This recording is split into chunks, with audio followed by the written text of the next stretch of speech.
Dan and Amy. So a couple more newspaper endorsements came out over the weekend. Oh, yeah, I heard. I don't think Donald Trump is going to get a single newspaper endorsement, and I think that probably suits him just fine. I think that probably fits his Helps narrative him. just fine. New York Times, you just dismiss that out of hand. But even the Cincinnati Enquirer, like the Star Telegram in Dallas, who have been endorsing Republican presidential candidates for the last 100 years and are endorsing Hillary Clinton, the Cincinnati Enquirer writing over the weekend that Trump, despite all his bluster about wanting to make America great again, has exploited and expanded our internal divisions. And Clinton's arrogance and unwillingness to admit wrongdoing have made her a divisive and distrusted figure as well. And they give the nod to Hillary Clinton, apparently, who is, I guess, marginally more calm and thoughtful and more of a leader than is Donald Trump in the Enquirer's estimation. But to me, even these Republican leading editorial boards, and I just say leaning, it all goes to Donald Trump's narrative about the elites in media and academia and business and politics. I know them all. They're even worse than you think, as Victor Davis Hanson has offered in terms of his formulation. And this is just more evidence of it, so dismiss them out of hand. And frankly, based on how he's doing in Ohio right now, it seems like a lot of people are dismissing them right out of hand. For more on this, in advance of tonight's debate, we're happy to be joined by our friend James Taranto, he of the Wall Street Journal editorial board, speaking of editorial boards, and of course, the author of the very popular and must-read Best of the Web column. James, thanks for joining us. Appreciate it. Thanks. Good to be here. So your expectations, desires, hopes, dreams for tonight's debate? Scorecard. Well, you know, in a way, the biggest test is on Lester Holt, who has come under enormous pressure from Democrats and journalists, but I repeat myself, to basically side with Mrs. Clinton. And it's the most extraordinary thing that I've ever seen with one of these debates. Normally, it's understood that the moderator is a referee, that he makes sure that both candidates stay within their allotted times. And basically, the purpose of the debate is to allow the candidates to talk. But Mrs. Clinton's campaign manager was actually out over the weekend basically saying she can't handle this on her own. Donald Trump is such a strong debater. It's not exactly how he put it, but he said Donald Trump has such a strong personality, essentially, that she needs help. So it sounded like they're going to gang up on the only woman in the room. No. We're talking about Lester. Their calls are for Holt and Mrs. Clinton to gang up on Trump. Yes, right. And Mook, Robbie Mook, saying over the weekend, you know, you don't lower the bar for Donald Trump. You know, he has to be held to the impossibly high standard that Hillary Clinton is held to. So it's also this kind of idea that what he's talking about is lowering the bar for Hillary Clinton. He's saying Hillary Clinton can't handle going onto the debate stage on her own and making her own case the way every other presidential candidate has since 1960. And so she needs help from the moderator. Well, right. But yes, but they're doing it from a couple of different angles to get to the same place. The other piece of this is suggesting that Donald Trump has to be held to account for his answers in a way that he hasn't to present. You can't let him get away with saying that something that's non-responsive or factually untrue. That's the other case that the Clinton camp is lobbying the D.C. press corps over the weekend. Right, and we've seen that kind of thinking has had a great deal of effect in the press. I mean, over the weekend, several newspapers did these pieces in which they recounted what they called Donald Trump's lies over the past week, and they actually called them lies. And, you know, some of them were just nonsensical, like Politico had one where Trump said, "We've never seen an evil like ISIS before." And Politico said, well, it's difficult to evaluate evils, but there have been other evils that have killed more people than ISIS. Oh, I know. I mean, it's ridiculous. This is just absolute garbage. Yeah. And it's because journalists have decided, many journalists have decided that they're so threatened by a Trump presidency that some have called it a national emergency or a civic emergency, that they've decided to give up on journalism as it's been traditionally practiced throughout the post-war era and get into the business of propaganda. I don't think that's going to hurt Trump, by the way, because American journalists are not trained in the art of propaganda, and so they do it in a very crude way.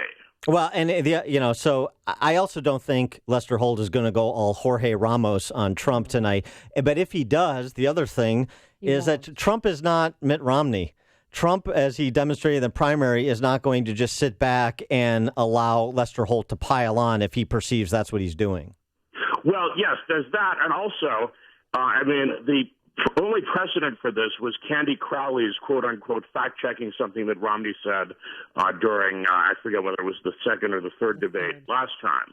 Well, I think that Crowley there was not trying to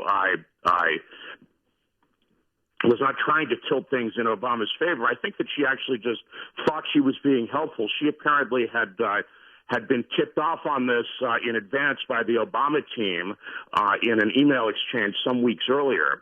So she happened to know the Obama team's position on this. I don't think she quite knew what she was doing when she heard Romney that way. But yeah, the main thing was Romney wasn't prepared for it because that wasn't how moderators typically acted. So he was completely thrown for a loop. That's not going to happen with Trump.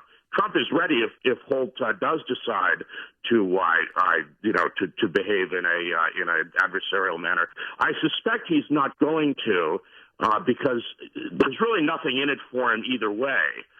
If he plays the traditional professional role, he's going to get beaten up by his friends in the media and on the left for letting Trump get away with it. But even if he doesn't, if Trump gets the better of him and Hillary, which I think he very well could do if it turns into a 2-on-1, because it's going to look unfair to Trump.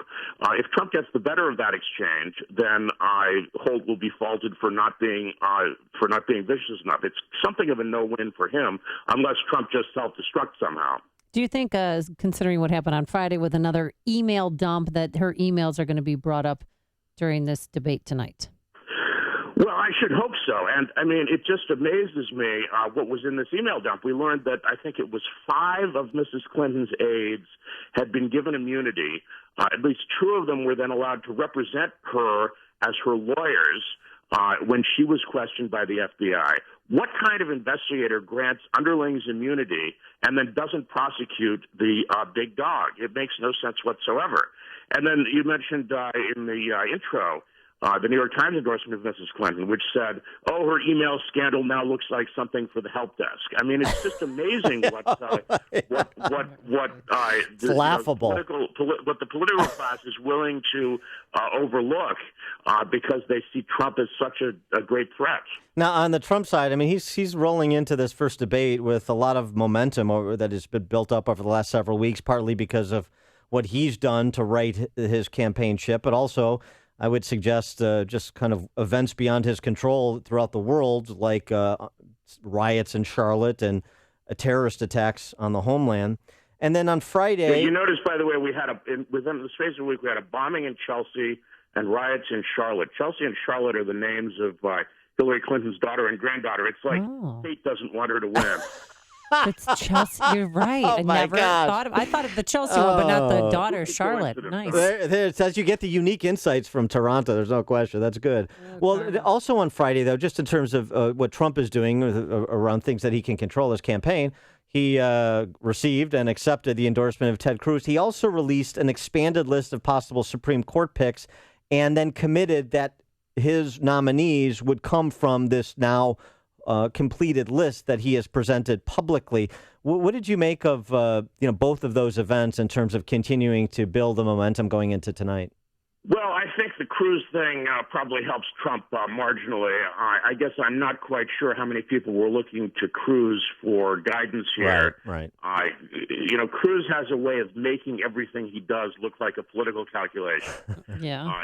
So I think he took more criticism for this, even from people who thought the last political calculation he made was wrong when he rather ostentatiously declined to endorse. The Supreme Court pledge, that's basically a reiteration of what he pledged before when he made the list of the first 11. I think that's meant to reassure Republicans who may be wavering, may be uncertain, and it's not going to reassure all of the Never Trumps because some of them are really just absolutely dead set. But I've noticed among my readers that some of the Never Trumps are coming around to Trump. I had one email me late last week and said, I'm voting for Trump, and the reason is law and order. And this was a fellow who last spring had told me if it were Trump versus Mrs. Clinton, he would vote for Mrs. Clinton. Yeah. Yeah. Well, and for those that are wavering, those conservatives, this Supreme Court is the best argument that Trump has to them. And so not a bad idea to resuscitate it. He is James Taranto, Wall Street Journal editorial board, the must-read column, best of the web. James, thanks for joining us. Appreciate it. All right. Thanks. And he joined us on our turnkey.pro answer line.